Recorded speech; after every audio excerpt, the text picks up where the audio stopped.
In the last week, we have seen the evil specter of Bitcoin's energy use come back into the mainstream media. Thus, I wanted to dedicate a video to discussing the realities of the Bitcoin mining industry, what it gets right, what it gets wrong, and why it actually matters. By the way, if you are new to the crypto game, then I have made a course just for you. Yes, you! It will help you understand all of the basics from buying Bitcoin to mining Bitcoin to safely storing your Bitcoin to top cryptocurrency investing tips and much, much more. You can check it out over at thecryptolark.org. Now, one of the most common arguments against Bitcoin is that it is an energy hog. And yes, it is. 100% no lies there, guys. But like most things, we need to have a nuanced and thoughtful conversation about the underlying realities of Bitcoin's energy consumption. Simply saying, Bitcoin bad, doesn't really get to the point.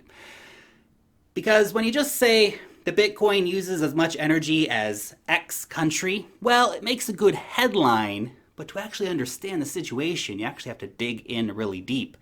Now, a new report from CoinShares shows that nearly 75% of Bitcoin mining is done using renewables, backing up earlier reports by other research groups, which had found rather similar results. This is good. It's not perfect, but it's good. Some still scream that, of course, that is a crazy waste of energy. And at today's energy use rates, Bitcoin is using about enough energy to, power a country. Algeria in this example. It's true. One study even said that Bitcoin will be the one thing that pushes the climate over the precipice, which is obviously alarmist and really missing a lot of the facts, but the topic continues to make headlines and it's usually presented in such a fashion.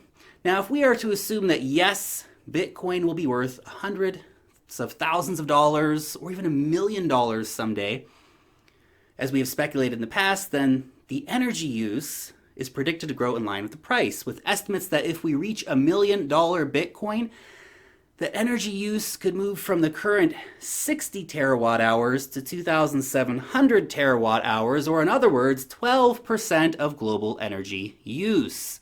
Those estimates, however, are based on today's numbers and do not account for a lot of things like the future mechanics of the mining industry, nor of the future efficiency of miners, and a whole host of other things.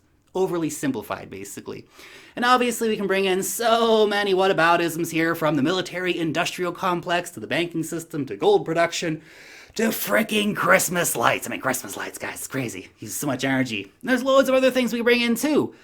But most of those are incredibly hard to find data on, like how much energy the fiat system actually uses, all the banks and databases and all that stuff. But let's take gold. Bitcoin's digital gold. Let's look at real gold, just as an example.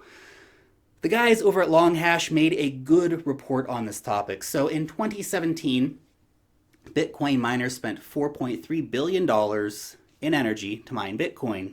The gold industry spent $6 billion, with the primary fuel in the gold industry used being diesel.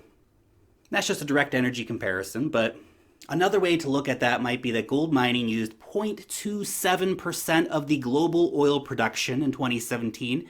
Bitcoin used 0.07% of the global electricity supply.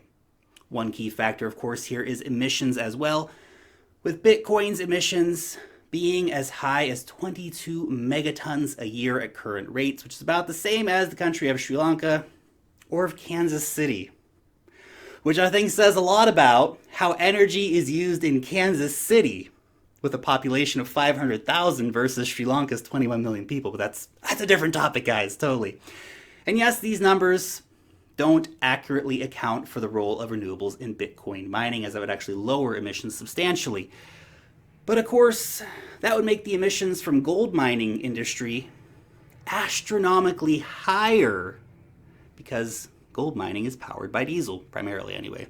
Of course, worth keeping in mind too that we are not even accounting for the destruction that the gold mining industry pushes on the environment, with toxic pollution being released into the waterways, tropical forests being cut down to access increasingly remote gold fields, and of course, all of that diesel pollution. And we're just talking about the numbers for extraction here.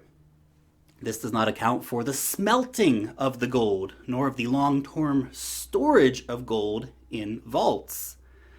Of course, we must account for the cooling of Bitcoin mining farms if we're going to hit the gold mining industry for its vault storage.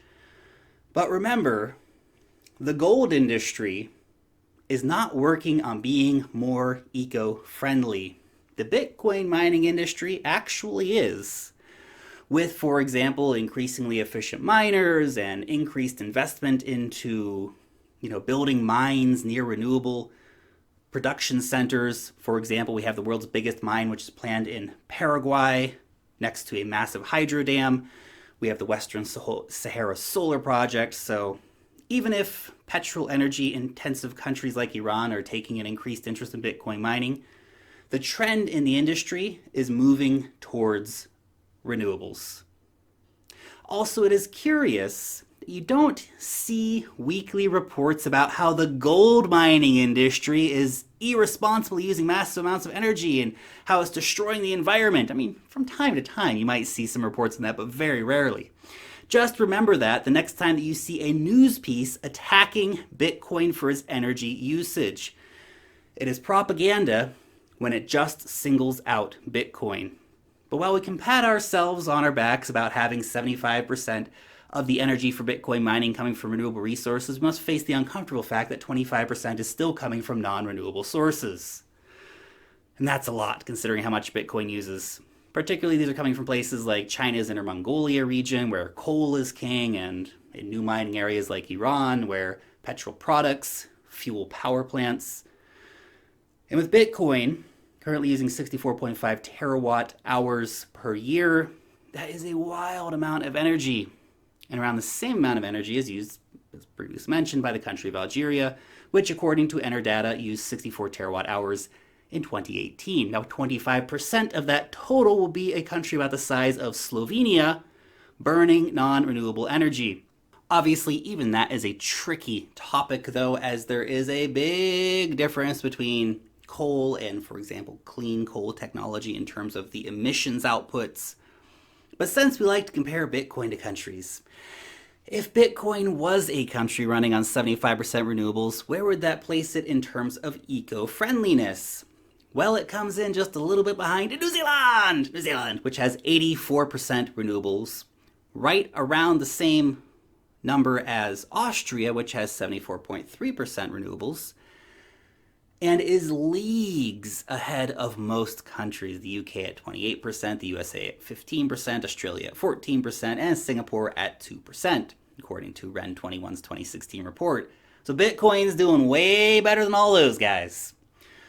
Of course, for the 75% of miners that are using renewables, it's not necessary for us to paint them as some kind of saints for choosing renewable energy, because the reality is they're not.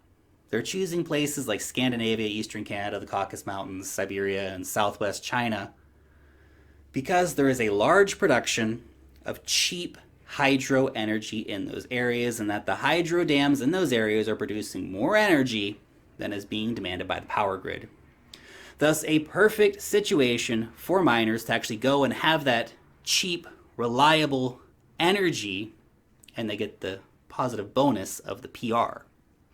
We should not fool ourselves into thinking that if coal was 50% cheaper with massive excess supply, that most miners would not be using coal instead. Mining is a game of economics and of cheap electricity. It is not a game of ecological altruism.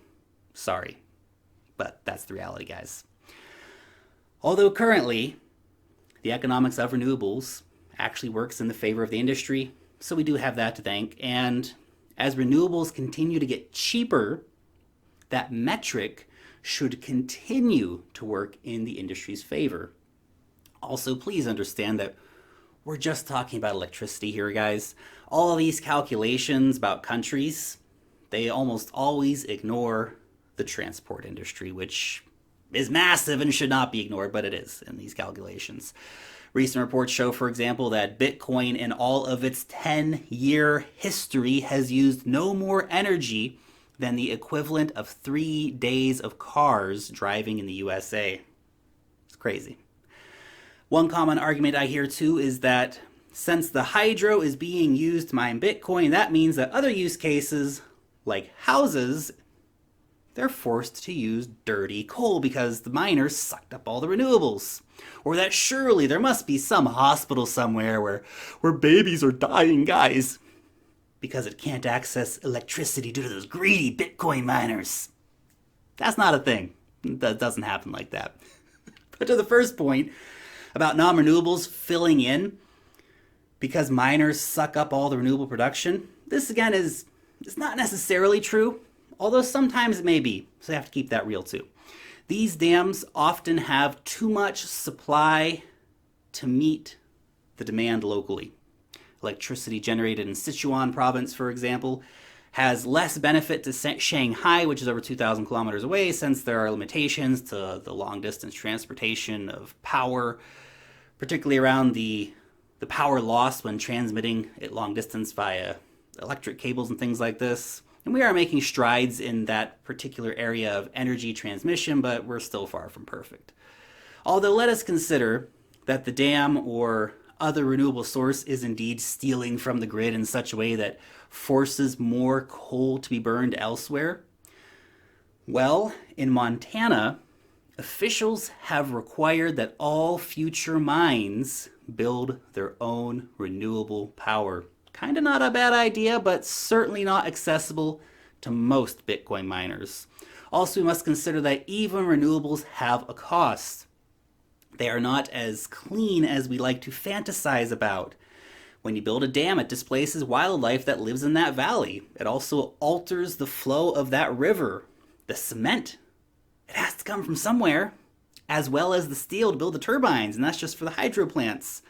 If we look at wind turbines, well, you got to get the metal out of the ground. That's probably doing diesel to make the wind turbine. Solar panels, those require manufacturing too, guys. Every act of creation is an act of destruction. Now, of course, some will say that using electricity to mine Bitcoin is just a waste. So why are we doing it? Well, no, it isn't a waste. It is a use of energy. If that is your criticism, that's a waste of energy, do you also complain about how the banks waste energy with their databases or how Christmas lights waste energy? Truth is, neither of those things are wastes either. They are uses. You may not like those uses personally, but that is indeed what they are, uses. Bitcoin mining provides security for Bitcoin, which is indeed a very valuable purpose. It is currently securing $144 billion in economic value. And yes, we have hundreds of less energy-intensive cryptocurrencies out there that use a fraction of the energy, and that's great. I'm excited about those projects. I am all about supporting less energy-intensive cryptocurrencies. Proof of stake is great. But that doesn't mean that proof of work is dead or irrelevant. It has a proven track record, even if a checkered one. And we also have to remember that the energy that we use can become more efficient. The industry can become more efficient. The most recent generation of Bitcoin mining chips are nearly 30% more energy efficient than the last generation. That's a massive improvement. What other industries are improving at that kind of rate? Gotta keep that in mind, guys. And even though this report says, yeah, we got 75%, that's not a reason to rest on our victory laurels, because Bitcoin mining can be better. In fact, our entire global energy grid can and should be way freaking better than it is. It is plagued by corruption, mind-blowing inefficiencies, and on and on and on and on. Let's fix that too. If we fix that, it wouldn't even be an issue with the Bitcoin thing. And the inconvenient truth here is that while it is great that the industry has reached such a high level of renewable energy, it does not absolve us of our overall energy consumption, nor does it mean that we should not strive to make Bitcoin mining 100% renewable, nor, of course, does it mean that we should not try to get the entire world on renewables. That would be awesome, guys. Anyway, what do you think about the current state of Bitcoin mining? Are the news stories about its energy use overblown? Is proof of work dead? Let me know about it down below in the comment section, guys. You guys are super, super awesome. Thank you so much for watching today's video. Of course, these are just my two socials. I always really want to know what you guys think. Also, you can come over and join the Telegram chat. There's a link for that in the description. You can come and talk about crypto over at Cryptoholics Anonymous, our cool little chat group you guys can come and have a good time at with us. And of course, if you did enjoy today's video, leave a thumbs up on it. Make sure to subscribe to the channel if you are new around here, and click that notification bell to know when I put out a new video. Long live the blockchain, and peace out till next time.